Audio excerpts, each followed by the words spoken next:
Good morning to all of you. Welcome to Legal Matters by Sai Babu Sunkara. Today we are going to discuss a case relating to perjury. You may be knowing perjury means giving a false statement or false attestation, anything. If you produce anything that is false, even if you don't depose in the court falsely, it comes under perjury. Of course, even though it's a non-cognizable offense, in section 193, it comes as a 7 years punishment, 193 of the IPC. So here, the Honorable Karnataka High Court single judge, he held that perjury is a heinous crime.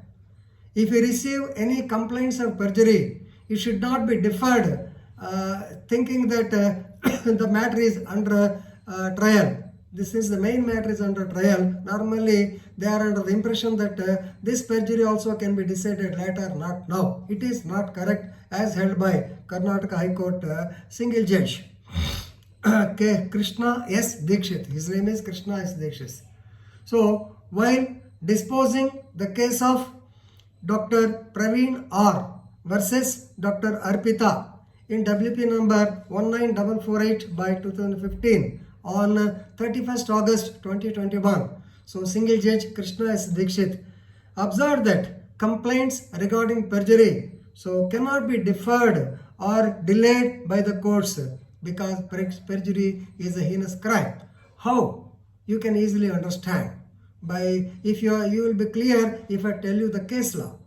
So here both of them are doctors. As you just by a cursory reading of the header of the case, you can understand that both of them are doctors. So this Dr. Arpita filed a suit for maintenance, maybe under section 125 of the CRPC, against her husband Praveen, right? So of course they were married maybe in the year 2011 or so. 2013 she filed a case of maintenance on 7/11/2019 since they could not lead a peaceful or happy married life.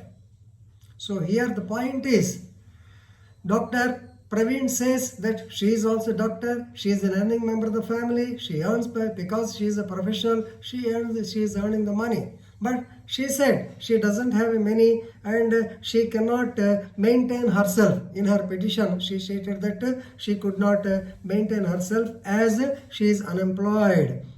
But she did not have any income. But the husband is a smart guy. What he has done is he has produced the income tax returns of Dr. Arpita in the year 2011, 2012 and 2013.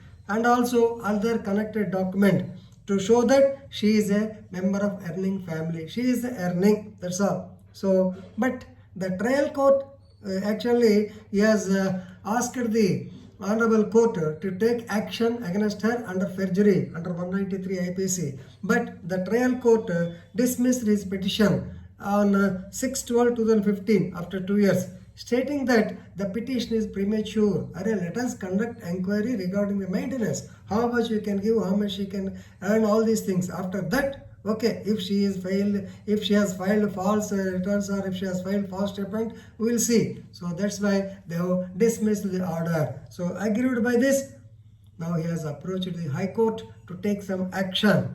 Right? Okay. Now the advocate on behalf of the wife, so she stated that on her behalf, the advocate stated that she filed a claim or she filed a police case against the husband for taking away her documents, and investigation is going on. So of course it is for the court to decide whether it is perjury or not. He cannot decide and he cannot ask the court to take action regarding the perjury, right?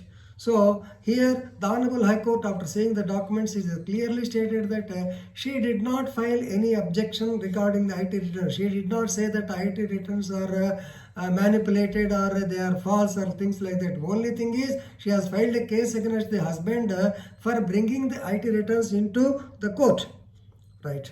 In fact, by filing the police complaint, she admitted that she has filed the income tax returns. So under these circumstances, it is clearly evident that she has suppressed the facts of her earning. So it is nothing but perjury. So now the High Court opined that when the tribunal when the trial court received the information that number one, she is a medical professional and she has filed the IT returns, which shows that she is an earning member of the family. They should have decided their case there itself, or at least on the application some inquiry for perjury could be taken up, but he has not done. So it has been turned down as being premature because the matter is plain, which is not correct. So the High Court allowed the writ petition and set aside the trial court order because perjury is a heinous crime. Whenever you receive the information of perjury, it has to be taken into serious view, and then only people who file this type of false statements will definitely cut down their shortcut methods. This is a good judgment. Please read it and enhance your legal knowledge. Thank you very much.